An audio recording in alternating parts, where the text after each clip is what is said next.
नेहेमिया कभी भी उदास दिखाई ना दिहले। बाकी वही दिन जब उदास दिखाई दिहले और राजा जब सवाल कैले वो डरा गए। राजा के आगे उदास ना दिखाई देवे के चाही। अब हमरा से उ सवाल करत हमें का होखे वाला बा हमारा परिस्थिति के। बहुते डरा गए। सामान्य रूप से जब आदमी डरेला तो उनकरा मुंह से बात ना आवेला। यस, जब हमनी के डरा जाली तो सामान्य रूप से हमनी के मुंह से बात ना आवेला, जौन बतावे के चाही ना बतावेली जा। बाकी नेहेमिया के उदासी का एगो मुख्य कारण वहाँ बाटे। यही से उ बिना डरले वो कारण के बता दिहले। वो कारण के बतौला के बाद में राजा कहले कि तोहरा के का चाही नेहेमिया। यह तरह से अत्र छत्र राजा जब नेहेमिया से पूछलन त उनकर सोचल गईल उत्तर इतना जल्दी से मिल जाई नेहेमिया ई ना सोचले। राजा कहले तोहरा के का चाही बताव। यह तरह से पूछला से उ का कैले, नेहेमिया का कैले। चौथा वचन, राजा त हमरा से पूछले फिर तू का मांगल चाहत हव। फिर हम स्वर्ग के परमेश्वर से प्रार्थना करके ऐसन बा यहाँ नेहेमिया का चाही तोहके। हमके समझ में आ गईल तोहरा पुरखा लोगन के कब्र के नगर जला दिहल गईल बा, शहर पनाह और फाटक जर गईल बाटे। यही कारण से तू उदास बड़ा, हम समझ गईली। बताव का चाही, तू का कल चाहत हव बोला। कहले लिखल बा कि तब नेहेमिया स्वर्ग के परमेश्वर से प्रार्थना करके कहले। रउआ ध्यान से देखी यहाँ जौन घटना घटल बाटे उ का बाटे कि राजा और साथ में रानी सिंहासन पर बैठल बानन जा। वास्तव में यहाँ राजा और रानी, राजा के साथ रानी भी बैठल बाड़ी। तो राज्य के शासन के विषय में कोनो चर्चा वहाँ होत बाटे। जब गंभीर चर्चा चलत रहल राजा के दाखमधु के जरूरत पड़ल। ऐसे देखले नेहेमिया तुरंत जाके राजा के दाखमधु दिहला के उ कोशिश कैले। राजा दाखमधु लेत समय नेहेमिया के चेहरा के देखले। का बात बा नेहेमिया, काहे तोहार मुंह इतना उदास बा। उ पूछले कि सबकरा सामने पूछला से नेहेमिया वहाँ डर गए। काहे कि राजा के सामने केहू के उदास ना रहे के रहे। डर करके बहुत ही सावधानी से राजा हमरा पुरखा के कब्र के नगर के जरा दिहल गईल बा सगरी बात बता दिहले। बतावे से राजा साथ में रानी भी रहली, वो दोनों वहाँ बैठल रहले। राजा कहले नेहेमिया का चाही, कौना बात खातिर तू निवेदन करत हव। सीधे उ सवाल कैले। तब बाइबल में का बाटे कि नेहेमिया कहत हमें कि हम त स्वर्ग के परमेश्वर से हम प्रार्थना करके। एकर मतलब राजा एक मिनट रुकी। धन्यवाद धन्यवाद धन्यवाद धन्यवाद धन्यवाद धन्यवाद, स्तुति स्तुति स्तुति स्तुति, तुति तुति तुति तुति। कुछ लोगन खातिर प्रार्थना मने यह बा, हम केहू का अपमान नहीं कल चाहत। बाकी प्रभु के धन्यवाद दिहल स्तुति कल गलत बा, हम नहीं कहत। बाकी व्यर्थ में उनका नाम के उच्चारण कईल, बेकार में स्तुति कईल, ई ठीक ना ह। तोहके का चाही बताव नेहेमिया।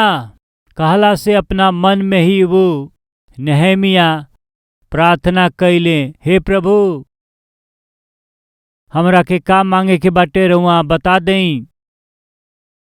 हमरा मुंह में सही शब्द सही बात के रउआ देई। हे पिता, हे प्रभु। राजा सवाल कैले, नेहेमिया के जवाब देवे के बाटे। प्रश्न और जवाब के बीच में कितना छोट प्रार्थना कैले हुए हैं प्रिय लोग। कितना थोड़ा समय में प्रार्थना कैले हुए हैं प्रिय लोग। बहुते छोटी प्रार्थना, बाकी बहुत सामर्थी प्रार्थना। का चाही नेहेमिया तोहके। कहला से उ का कहले जानत हैं, स्वर्ग के परमेश्वर से हम प्रार्थना करके, यानी जल्दी जल्दी जाके एगो कमरा में घुटना टेक के ऐसा नहीं। वही स्थिति में राजा के मंदिर में वो नेहेमिया प्रार्थना कैले। वो राजा के सामने ही नेहेमिया प्रार्थना कैले। कहाँ? अपना मन में। यानी रउआ कहीं भी प्रार्थना कर सकीला।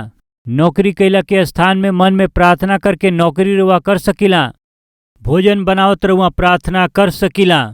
कपड़ा धो समय परमेश्वर से प्रार्थना करके धो सकीला। यात्रा करत समय रउआ यात्रा में प्रार्थना कर सकीला। बाकी छोटी छोटी प्रार्थना के सामर्थी प्रार्थना में बदले के बाटे तो ओकरा पीछे में जौन बाटे लंबी प्रार्थना के जरूरत बाटे। हमनी में केहू मिनट में प्रार्थना कर देवेलन जा। प्रभु रउआ के धन्यवाद, आमीन। पूरा दिन आशीष दें, धन्यवाद, स्तुति, आमीन। ये छोट प्रार्थना नहीं, ये प्रार्थना के विषय नहीं कहत। यही से ब्रदर हम छोट प्रार्थना करीला, हम भ्रमित नहीं, हम भ्रमित ना करीला। नहीं नहीं नहीं। वही दिन नेहमिया के कई छोट प्रार्थना के पीछे का रहल एगो लंबा प्रार्थना के अनुभव उनकरा के बाटे। ध्यान से सुनी, पब्लिक में सबकरा सामने लंबा प्रार्थना करे के बा, सोचे वाला और करे वाला अकेले में कम समय प्रार्थना करेलन। व्यक्तिगत रूप से ज्यादा प्रार्थना करे वाला लोगन के बीच में छोट प्रार्थना करे के कोशिश करेलन जा। काहे कि जे व्यक्तिगत रूप से परमेश्वर के सामने मिलेलन, व्यक्तिगत ज्यादा समय प्रार्थना करे वाला लोगन के आकर्षित करे खातिर प्रार्थना ना करेलन। लोगन के प्रभावित करे वाला, लोगन के खुश करे वाला लंबा प्रार्थना करे के उ लोग कोशिश करत रहलन जा। यही से प्रभु यीशु मसीह कहले कि फरीसी लोगन के समान तो हम लोग लंबा प्रार्थना करे के कोशिश मत कर, जौन तोहके चाही। तोहरा स्वर्गीय पिता के मालूम बा कि तोहके का चाही, यही से यह रीति से प्रार्थना कर। यानी लंबा प्रार्थना मत करी, ये हम नहीं कहल चाहत। यीशु मसीह पूरा रात प्रार्थना करत रहले, भोर के उठ के भी प्रार्थना करत रहले, लोगन के बीच में प्रार्थना कैले और एकांत में भी प्रार्थना कैले। नहमिया के कैल गेल वो छोट प्रार्थना के पीछे में लंबा समय के प्रार्थना, कई महीना के प्रार्थना उनकरा पीछे बाटे। ये बात करुआ मत भूली। एगो लंबा प्रार्थना 4 महीना कैल गई लंबा प्रार्थना के प्रतिफल के रूप में बहुते छोटी प्रार्थना कैले। प्रभु हम का मांगी रहुआ हमके बता दें। हम स्वर्ग में रहे वाला परमेश्वर से प्रार्थना करके प्रार्थना करे वाला जगह, उ जगह कहाँ बा? राजभवन। प्रार्थना कैला के समय कितना देर? थोड़ी देर, मिनटों में कैल गई प्रार्थना। प्रार्थना के जवाब का मिलल देखल जाई आई। प्रार्थना कैल गई जगह राजा के उ राजभवन। प्रार्थना करे का समय बहुत थोड़ा समय रहल। तब हम स्वर्ग के परमेश्वर से प्रार्थना करके हम राजा से कहली, यदि राजा के भावे और तू अपना दास से प्रसन्न होख तो हमारा के यहूदा और अपना पुरखा लोग के नगर के भेजा कि हम ओकरा के जाके बनाई। हम रउआ के एगो बात बतावल चाहतनी, रउरी जीवन में सही बा कि नहीं कि हम नहीं जानत। एगो भिखारी रोड में भीख मांगत हवे, मान लें कि राउर पति रउरी साथे बने तो उनकरा मांगला के तरीका अलग होई। पति के साथ पत्नी होयन तो मांगे के तरीका अलग होई। जानत हई, मानत हई कि नहीं? मान ले रउआ अकेले बनी, बाबूजी बाबूजी बोली हैं, रउरी साथे राउर पत्नी होई तो बाबूजी बाबूजी कह के पत्नी के देखिए, बाबूजी बाबूजी। एकर अर्थ का हवे बताई? वो 5 रुपया देवे वाला फिर का करी है बताई? पत्नी कही है, सुनी उनकरा के 5 रुपये का 10 रुपया दे दें। वो तो 1 रुपया ना दिए, बाकी 10 रुपया दें। ऐसे वो कही है, वो जानत हमें। यही से बाबूजी बाबूजी कहत वो पत्नी की ओर देखी हन। पत्नी का करी हन? पीछे से ऐसे करी हैं, बाइक में बैठ के ऐसे करी हैं। तब पति का करी हैं? 1 रुपया देवे वाली ऐसे करी हन तो वो 10 रुपया दे दी हैं। सामान्य रूप से पत्नी रहला से पति बहुत अच्छा बन जालन जा, हाँ या ना? ध्यान से सुनी जा। वो परमेश्वर बहुत ही ज्ञानवान बाड़े। नेहमिया के जवन कुछ भी चाही वो सब कुछ बड़ा भरपूरी से इकट्ठा करके नेहमिया के भेजे खातिर वो परमेश्वर समय का नियुक्त कैले। सावधानी से ध्यान दिहला से राजा के पास के बाटे? पत्नी बैठल बाड़ी, ठीक समय बाटे। पत्नी सामने बात। सामान्य रूप से राजा बहुत ही, हाँ वो बहुते अच्छा आदमी के रूप में, बहुत दान करे वाला के समान, धर्म करे वाला के समान दिखाई देवे खातिर अवसर हो सकेला। सबकरा विषय में ई ना होखेला। हम का करी कहला से तब का कहते हैं, आइए देखी जा। राजा से कहले, यदि राजा के भावे तो और यदि रउआ अपना दास से खुश होई तो हमके यहूदा और हमरा पुरखा के कब्र के नगर के भेजी ताकि हम ओकरा के बनाई। नहमिया की प्रार्थना में बहुत ही ज्ञान बाटे। राजा, हमरा पितर लोग के कब्र के नगर जला दिहल गईल बाटे, यही से हम जाइल चाहत हई। हम जाके वो नगर के बनावल चाहत हई। कहले बाने समझा, ठीक बा जा, ऐसन कहले।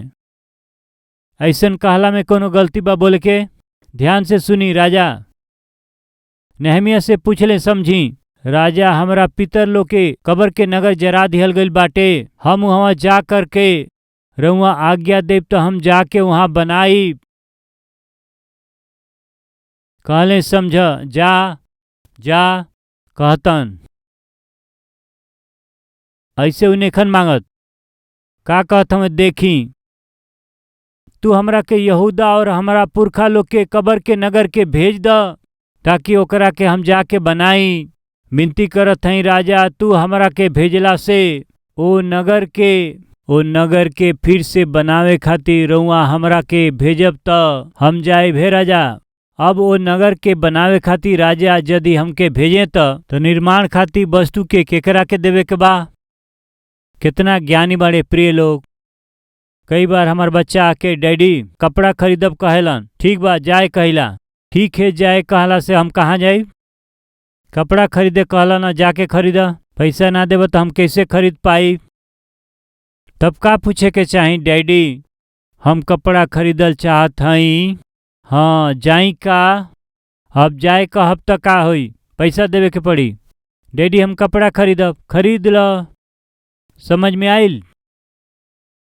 नहमिया बहुत बुद्धिमानी से मांगत हुआ, हे राजा वो नगर के बनावे खातिर हमरा के भेजब त? हाँ यदि रउआ भेजब तो निर्माण खातिर जवन कुछ लागी वो सगरी भी रउए के देवे के बा। कितना बुद्धिमानी से, कितना ज्ञान से और कितना, हाँ वो कितना नम्रता से पूछत हूँ। यदि रउआ भेजब त हम जाए, यदि रउआ ना भेजब त रउआ अनुमति ना देब तो हम कैसे जा सकिला? देखे के आई जा। यदि राजा के भाई और अपना दास से रउआ प्रसन्न होखी तो हमके यहूदा और हमारा पुरखा लोगन के कब्र के नगर के भेजी का हुए, ताकि हम ओकरा के बना सकी। यदि राजा के भाई तो और तू अपना दास से प्रसन्न होखत ई का सूचित करेला जानिला का? नहमिया के जीवन में स्वयं उनकरा भीतर रहे वाला दीनता के स्वभाव के प्रकट करेला। दीनता के सूचित करेला। घमंडी लोग कुछ ना पा सकी हैं। यदि हमनी के बीच में केहू बाटे जे घमंड करे वाला बाटे तो रउआ परमेश्वर मनुष्य कुछ ना पा सकीला। काहे कि ना सुखला से पहले घमंड होखेला और महिमा पावला से पहले नम्रता होखेला। कितना नम्रता के साथ कहत हमें राजा, राजा यदि राउर दया हम पा जाई तो नगर के बनावे खातिर के का रउआ हमरा के भेजब? उस तरह से प्रार्थना करके वो निवेदन के कैले। यही से वो राजा जेकरा पास रानी भी बैठल रहली, हम बतौली न कि एकरा लिखला के कारण ये बहुत सही समय रहल। नहमिया का कैल गईल निवेदन के सुनला के वो बहुत ही सही समय एगो रहल। राजा जब उनकरा साथे रानी भी बैठल रहली बैठल उ रहली तो का भइल? हाँ तू कितना दिन तक यात्रा में रहब और कब लौटब? मेहरबानी से ध्यान दें। नहमिया कहत हमें यदि रउआ हमारा के अनुमति दे के नगर के बनावे खातिर भेजब त हम जा कर के लौटब कहला से नगर बनावे के बाद कितना खर्चा लागी, नगर बनावे खातिर का लागी, ई ना सब पूछत हमें राजा। ठीक बा नहमिया, एगो प्रश्न हम करब ओकर जवाब तू दिह। राजा पूछी, तू लौट के कब अइब? का पूछत हमें? लौट के कब अइब? कितना अद्भुत सवाल बा प्रिय। तोहरा के जवन कुछ चाही तो के हम दे देब, अपना नगर के बना ल। बाकी एगो बात बा, कब लौट के अइब?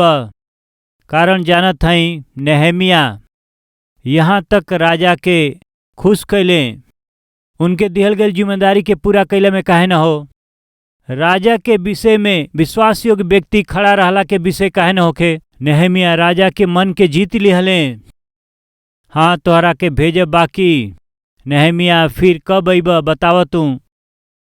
कई बार बहुत से लोग जब नौकरी करेलन जा वो आके सर हमरा के 3 दिन खातिर छुट्टी दें सर, काहे न अस्थायी रूप से छोड़ सकेला ना। ई का सर इतना, अरे तू बाड़ा तका ना बाड़ा तका, है तोहरा सिर पर 1000 रुपया रख के भेज देब हम, तू छोड़ द भाई हमरा कंपनी के, तू छोड़ द, हाथ जोड़त हई, जा बाहर। हमें का ऐसन हमनी के बीच में लोग रउआ जहाँ काम करीला रउआ के काम देवाला के रउआ मुसीबत बन गेल बानी का। सेवा में भाग लेबे वाला परमेश्वर रउआ के दिहल गईल काम के विषय में मुसीबत बन गईल बानी का। कहाँ ई व्यक्ति अइले सेवा में, कहाँ ई आइल बनन सेवकाई में। ऐसन दुर्भाग्य स्थिति में रउआ यदि बानी त कृपया सुनी। परमेश्वर के जीवन जीवन स्वीकार बा वैसा नहीं जिए सत्य बा। वैसे ही नौकरी कैला के स्थान में, काम कैला के स्थान में कब जइहन ई व्यक्ति यहाँ से कंगाली चल जाई। यदि रउआ ऐसन नाम कमैले बानी तो रउआ निकम्मा कर्मचारी हई। हमनी के कलवरी टेम्पल में एगो भाई रहत रहले, इतना टेंशन देते रहले, इतना टेंशन देते रहले, वो इतना टेंशन देते रहलन। मुख्य रूप से वो मीडिया डिपार्टमेंट में रहते रहले, एडिटिंग डिपार्टमेंट में। 9 बजे कलवरी की आवाज के कार्यक्रम खातिर चैनल के भेजे के बाद 7 बजे तक वो काम करत रहले। अभी तक का करते रहला, 9 बजे प्रोग्राम है, अभी हो जाई, अभी हो जाई। 7:15, 7:30, 7:45, 8 बजे, 9 बजे प्रोग्राम बा भाई। हमनी के लोग ओकरा के ले जाके टेप ले जाके दिहला से 45 मिनट लग जाला। फिर वो हो जाई जी, हो जाई जी, हो जाई जी बोलत रहले। सिस्टम पूरा जाम हो जात रहल। काहे देखत रह, पता नहीं काहे सिस्टम जाम हो गई। पूरा सिस्टम जाम होइल का भाई, रोवा देते रहले, उ रोवा देते रहले, उ रोवा देते रहले। टेंशन टेंशन उ लोग फोन करत रहले। 9 बजे प्रोग्राम आवे के बा, 9 बजे प्रोग्राम आई, 9 बजे राउर प्रोग्राम आवे के बा, 8:45 हो गई, का करी। उन्होंने से कहते रहले भेज दिले बानी, जाए वाला बा। वो टेप ले जाए वाला जान अपना हथेली पर रख के जात रहले बड़ा स्पीड में। सुनी, एक दिन हमारा पास अइले, सर हम सेवकाई छोड़ के जात हई। वो कहले कि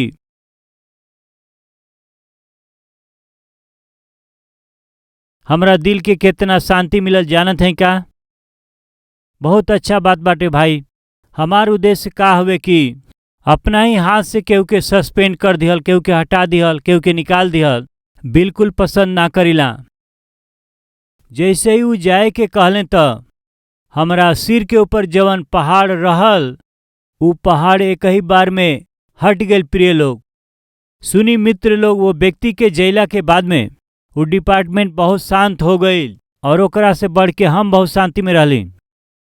मेहरबानी से ध्यान दें, नौकरी कैला के जगह होखे, सेवा कैला के स्थान वो हो सकेला, या फिर पति या पत्नी हो सकेला।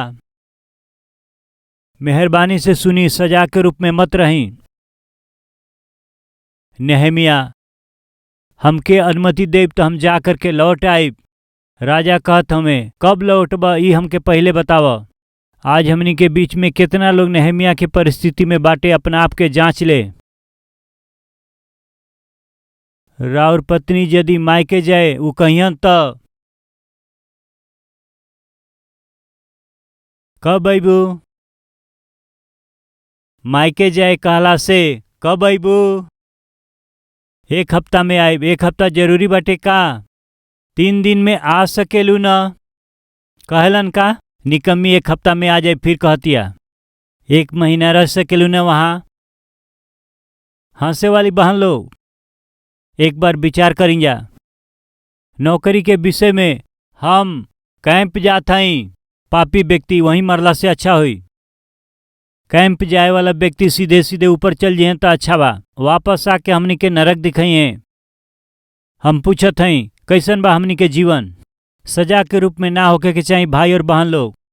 उदाहरण खातिर एयरपोर्ट से उ पति बाहर आवत हवे, उनकरा साथे एगो और व्यक्ति उनकरा साथे आवत रहले। एयरपोर्ट से उ जैसे ही बाहर अइले जल्दी जल्दी पत्नी जाके उनकरा के गले लगा लेली। वो तीनों बच्चा आके डैडी के जोर से गला से लिपट गईलन। उस सगरी चीज देखला के बाद साथ में रहे वाला व्यक्ति के मालूम हो गई 3-4 साल हो गए बेचारा। वो पत्नी और बच्चा लोग इनके देखला बिना 3-4 साल हो गई हुई। यही से इतना प्रेम, इतना मोहब्बत, इतना प्रेम वो दिखावत हुआ। ये सोचलें कि ऐसे डैडी से लिपट के बच्चा चुमत रहले, पत्नी भी उनकरा के चुमत रहली। देख के साथ में रहे वाला व्यक्ति कुछ समय के बाद कहलन, लगता आप अपना परिवार से 3-4 साल दूर रहुआ रहली। हाँ, यही से राउर परिवार रहुआ के देख के बहुत खुश होत बाणे, हाँ ना? ऐसे कहले। तब वो कहत हमें ऐसन कुछ ना भाई, हम 3 दिन पहले ही कैंप खातिर विदेश गईल रहली, आज लौटल बानी। सिर्फ 3 दिन ही, 3 डेज में ही राउर पत्नी और बच्चा रहुआ के मिस कैले का? यस, आज हमनी में से कितना लोग ऐसन रहत बाटे। पत्नी लौट के अइला से काहे निकम्मी लौट के अइली ह, पति के लौट के अइला से काहे अइला हन निकम्मा, नरक दिखावे खातिर के। नौकरी से रुआ जब वापस आइला फिर निकम्मा आ गइल वापस रोवावे खातिर के। सेवकाई में से वापस अइला पर काहे आइल हवे वापस सेवकाई में। सावधान भाई और बहन लोग, ये थोड़ा भी परमेश्वर से पावल आशीष के, ये स्वीकार योग्य आशीष के ना देखावेला। नेहमिया, तोहरा के जवन कुछ चाहिए हम देई, बाकी हमरा के एगो वचन देबा का? राजा लौट के कब अइबा बता द। प्रिय लोग, यह हुए आत्मिकता, यह विश्वास योग्यता, ये एगो व्यक्ति में परमेश्वर निवास कैला से दिखाई देवे वाला स्वभाव है। ऐसन अनुग्रह परमेश्वर हम सब के देवे पावे। आई जे प्रार्थना करी, हर एक जन प्रार्थना में सहभागी होखी जा।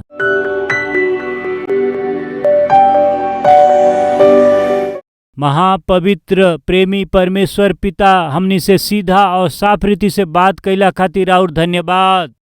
नेहमिया के अद्भुत आत्मिक जीवन के हमनी के देखली हजा। जवान एगो शासकीय कर्मचारी होके नौकरी अपन करत समय ही कितना दुख अइला पर भी, तकलीफ अइला से भी राउर काम करे वाला व्यक्ति के रूप में वो दिखाई देत हमें। लापरवाही से वो ना जी के दिहल गईल काम के वो ना छोड़ करके पिताजी मेहनत से काम करे वाला के समान, खराई से काम करे वाला के समान विश्वास योग्य कर्मचारी के रूप में राजा के सामने दिखाई वो दिहलन। ऐसे पिता राजा पूछत हमें, तू कब लौट के अइबा, हमके तोहर जरूरत बाटे। राजा के चाहे योग्य जीवन नेहमिया जियले। राजाओं के राजा रउआ हमरा के चाही, ऐसन जीवन जियला से कितना अच्छा है पिता, तोहरा के हम चाहब। ऐसे रउआ हमनी के विषय में कह सकी, ऐसने जीवन हमनी के चाही, ऐसन आत्मिकता हमनी के देई। पिता ये समय रउरी बचन के द्वारा शांति पाके ठीक होके बलवंत कैली। यही से हर बात खातिर हम धन्यवाद करत हई। कौनो पति अपना पत्नी खातिर सजा के रूप में ना हुई है, कौनो भी पत्नी अपना पति खातिर सजा ना बनी है, कौनो माता पिता अपना बच्चा खातिर सजा ना बन पावे। बच्चा लोग अपना माता पिता खातिर सजा ना बने के चाहिए। अद्भुत आत्मिक व्यक्ति के रूप में हर एक के बदल दें। हे पिता, बदली पिता, यीशु जी के नाम से हम मांगत हैं पिता, आमीन। शालोम। कलवरी प्रेयर टावर में राउर स्वागत बा। यदि तोहन लोग में से 2 जना पृथ्वी पर एक होके कोनो बात के मंगबत तो ऊ हमारा पिता की ओर से जौन स्वर्ग में बाड़ा उनकरा खातिर हो जाई। ऐसा यीशु मसीह हमनी के सिखौले। रउरी साथ मिल के रउरी जरूरत खातिर प्रार्थना करे खातिर के प्रभु के सेवक डॉक्टर पी सतीश कुमार के जरिए शुरू भइल अद्भुत सेवकाई है कलवरी प्रेयर टावर। रउआ कौनो राज्य के हुई, कौनो भाषा बोली, रउरी साथे मिल के रउरी भाषा में रउरी जरूरत खातिर 24 घंटा प्रार्थना करे खातिर प्रार्थना योद्धा तैयार बाने। हर रोज 5000 से ज्यादा हमारी पास प्रार्थना विनती आवेला।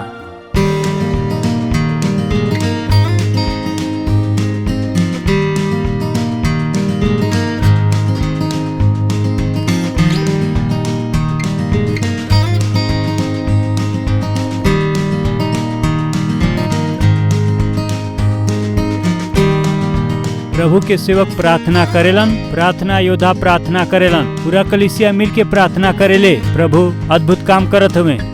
यदि रउआ के प्रार्थना के जरूरत बा तो स्क्रीन पर दिखावल नंबर पर कॉल करी।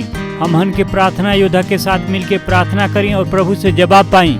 प्रार्थना के जरूरत खातिर हमार संपर्क के नंबर बाटे 9100901080।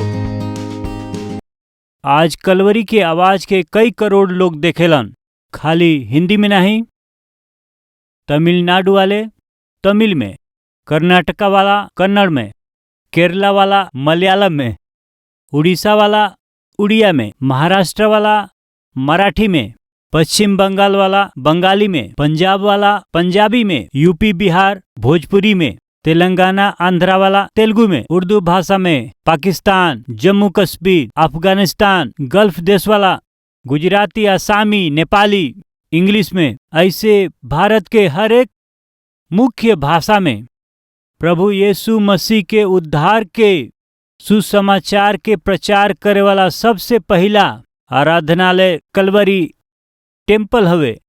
काहे हमनी के इतना मेहनत करत हई जा, काहे हमनी के सुसमाचार के इतना भाषा में प्रचार कैला के प्रयास करत हई जा। ध्यान से सुनी जा, रोमियो के पत्री 10वां अध्याय 13वां वचन, काहे कि जे केहू प्रभु यीशु मसीह के नाम लेई ऊ त उद्धार पइहे। के उद्धार पाई? जो यीशु मसीह के नाम लेई ऊ उद्धार पइहे। यदि लोगन के उद्धार होखे के बा, यदि उन्हन लोग के पाप के माफी होखे के बा, तो उन्हन लोग के यीशु के नाम के बुलावे के बा। बुलावे के बाद तो विश्वास करे के पड़ी। विश्वास करे के बाटे तो प्रभु के बारे में सुने के बा। प्रभु के बारे में सुने के बा तो केहू के न केहू के सुनावे के बा। यदि केहू सुनावे वाला होखी तो उन्हन लोग के भेजे वाला भी केहू न केहू होखे के चाही। कलवरी की आवाज के मदद करे वाला का करत हमें जानत हई? ई सेवक जौना प्रभु के वचन के प्रचार करत हमें, रौरी मदद के जरिए ही प्रचार हो सकेला। हम जौना वचन के प्रचार करीला 17 अलग अलग भाषा में भारत के चारों कोना में पहुँचेला। खाली भारत में ही नहीं, हमारा पूर्व की ओर बांग्लादेश में, दक्षिण की ओर श्रीलंका में, उत्तर की ओर नेपाल में, पश्चिम की ओर पाकिस्तान में, अफगानिस्तान में, गल्फ कंट्रीज में कलवरी के आवाज का प्रचार होखेला। उनकरा अपना ही भाषा में, खाली अपना ही देश में नहीं, बाकी आस पास के सगरी देशन में हम सुसमाचार फैलावत हई जा। आवे वाला दिन में एशिया के हर एक देश में सुसमाचार के पहुँचाए वाला कलीसिया प्रभु हमके बनावे। ऐसन प्रार्थना हमहन जरूर करी। जौना सुसमाचार से हमनी के मुक्ति पौली जा, ओकरा के दूसरा के ना दिहल हाँ अच्छा ना हुए फैसला करी जा। हमार उद्धार यही से भइल काहे कि केहू हमरा के प्रभु यीशु मसीह के बारे में बतावल। ना सोखे वालन के बचावे खातिर सुसमाचार सुनावे के बा। प्रभु से और प्रभु के वचन से प्रेम करे वाला एगो सेवक रौरी पासे बाड़े, जवन वचन के सफाई से काफी सहज रूप से ही जवन सबके समझ में आवे ऐसन वचन के समझावे वाला एगो सेवक प्रभु रउआ के देले बाड़े। यदि हमहन का ये वचन के प्रसारण में ये सेवक के मदद करी जा त कई लोगन के जीवन बचावल जा सकेला। ऐसन विश्वास करे वाला का अपना हाथ के उठाइब जा। विश्वास करे वाला भाई और बहन लोग अपना हाथ के बटाई। सुसमाचार के प्रचार में प्रभु के नाम लेबे वाला उद्धार पई है। यदि उनके प्रभु के नाम लेबे के बाद तो